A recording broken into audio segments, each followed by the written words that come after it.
Hi there, welcome to another Divi theme video. This is Jamie from System22 and webdesignandtechtips.com. Well, as you can see up at the top of the page, we've got a little menu up here. When I hover over or even get close to these menu items, a little underline is going to appear, and it works for the drop down too.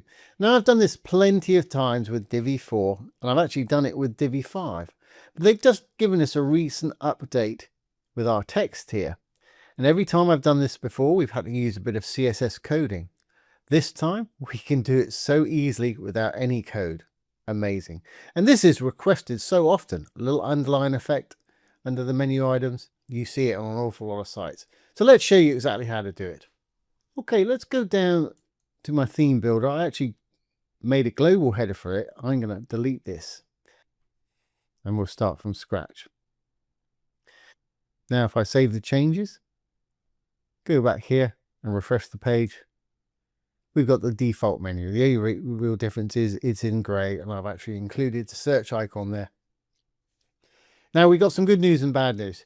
If you're using the default menu, this is not going to work. Good news is we're going to show you exactly how to create a custom global header in no time at all. In fact, it's easier than actually setting up your header here. So this is how your page may be. So let's get started. I'm going to go back down here.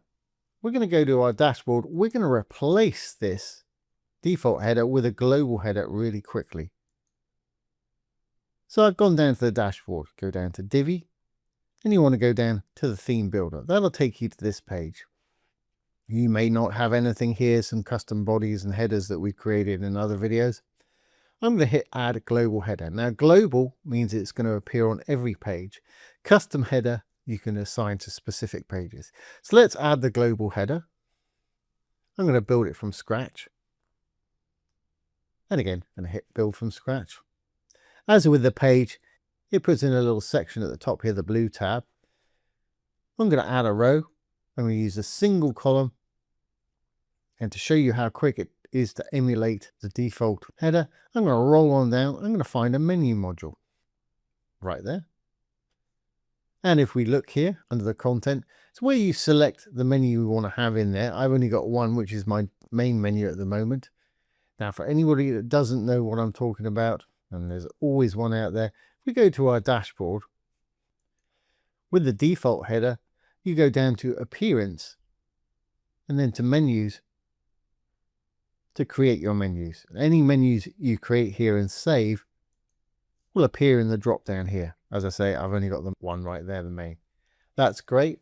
For the logo, I'm going to quickly throw my logo in there, or the Divi store logo, that one right there. I want to show my shopping cart icon. If you want to, you can choose to show cart quantity. And if you want to, you can show the search icon. I'm not going to show that. I don't think I want to show the quantity, but if you do, that's an easy way to do it. Now, I want mine more like my original right here, with the logo on the left and perhaps the menu on the right over here. Couldn't be easier. To do that, I'm going to go over to my design. I'm going to go down to my justify content. I'm going to use space between, which will send the logo to the left and the menu to the right. Now, just so you can see how deep it is, I'm going to go into the section, the blue tab here. Just click anywhere on it. It'll take you to that section. I'll give it a little box shadow on the bottom. Still in design, we can roll on down. You'll find box shadow down here. So you can see how deep it is. Now, that's a little too deep for me. So let's take away some padding. If I roll back up a bit, we can find spacing. Here it is right here. So if I take it all the way, we've got padding top and bottom here. It's probably going to be too skinny. So let's put a 0 in there. Hit the chain.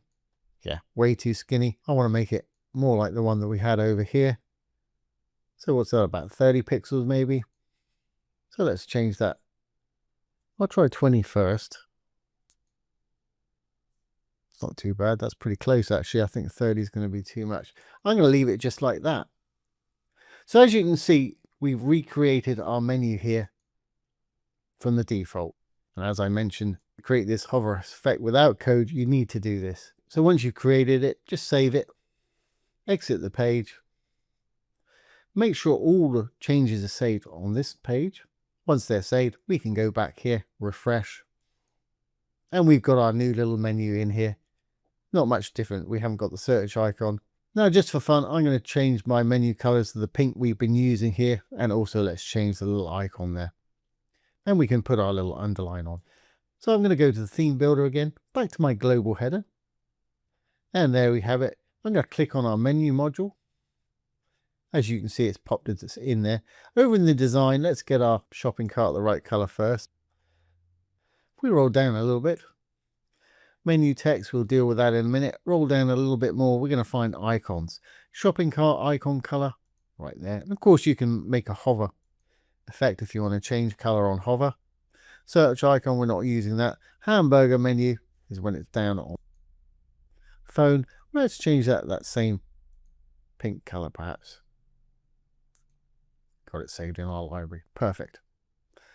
Let's flip back to desktop. Okay, well, let's work on our menu now and create this underline effect. So if we roll back out, we're going to find the menu text. And here it is. Active link color. I'm going to use that pink color for all of mine. Active link is the actual page that you're on. So I'm going to use the same pink for all mine. And you don't have to change this color. I'm just doing it to match the underline I'm going to put in there. Regular menu text. Again, I'm going to make that pink. And of course, you can change the font and the font weight. And there's a few more sliders here, or even though we're using the default font, the text upgrade has given us a few extra styling things, and this is what we're going to use. So let's put an underline under each of them. If we roll down a little bit from the menu text color,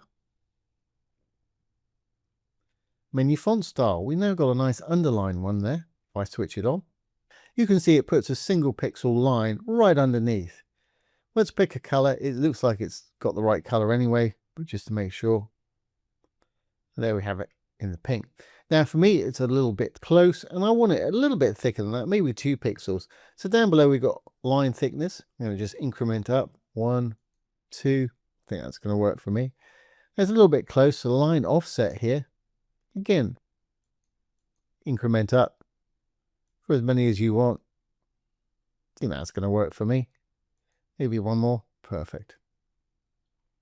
Now, of course, we don't want to see these lines until we hover over it. As you can see, it's got them under our drop down as well.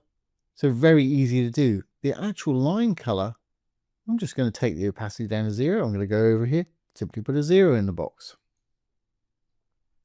As you can see, or as you can't see, that line has now disappeared. So we want to bring it back on hover. So if we roll over to our right hand side here to the little desktop type icon, roll down to the hover, little arrow right there. I'm going to bring it back to 100%, even though it says it in there. Let's confirm it by putting our own in there. And as you can see, that brings it back. Great. Once we put our 100 in there, make sure, this is really important, you go back up here, you flip it back from hover to desktop. If you don't, any changes that you make from this point on down here on any of these tabs will only happen when they hover over it, which is probably not what you want. So that's really important. If you want to change the timing that it takes for it fading in and out on hover, if we go over to advanced, you have to be in desktop state. We can roll down a little bit and you're going to find transitions. There's the default 300 milliseconds. Let's up it to maybe half a second. Don't want any delay, want it to start as soon as they put their mouse on it. Transition speed curve, ease is fine. Ease in and out I tend to use for my hover effect, but most of those will work fine.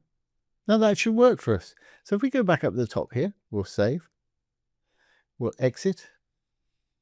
Make sure all changes are saved on this page. I tend to hit that even if it tells you it's saved.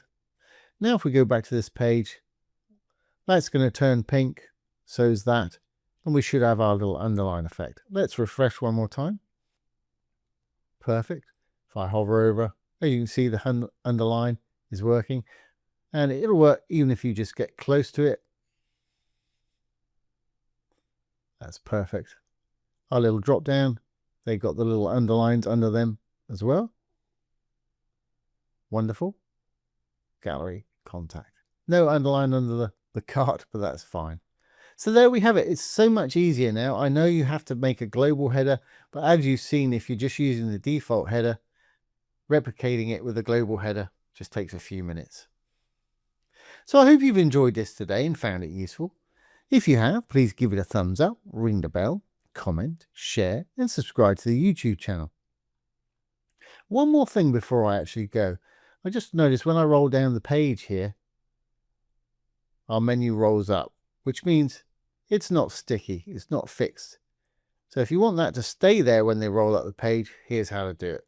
Go back to our theme builder, go back to our global header. Once in there, we just need to go to the section, the blue tab. I'm going to go over to advanced. If we roll down a little bit, we're going to find scroll effects. There we are. Sticky position, I'm going to switch it from do not stick to stick to top. Now when we roll up the page, this is going to stay where it is. So again, let's save. We'll exit. Again, I'm going to re-save here. We'll refresh. Perfect. Now when I roll up the page, it's going to stay there. Great. And we still got a little hover effect there. Wonderful.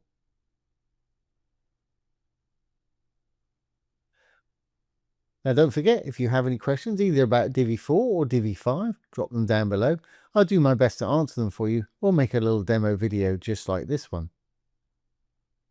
So once again, this has been Jamie from System22 and webdesignandtechtips.com. Thanks for watching. Have a great day.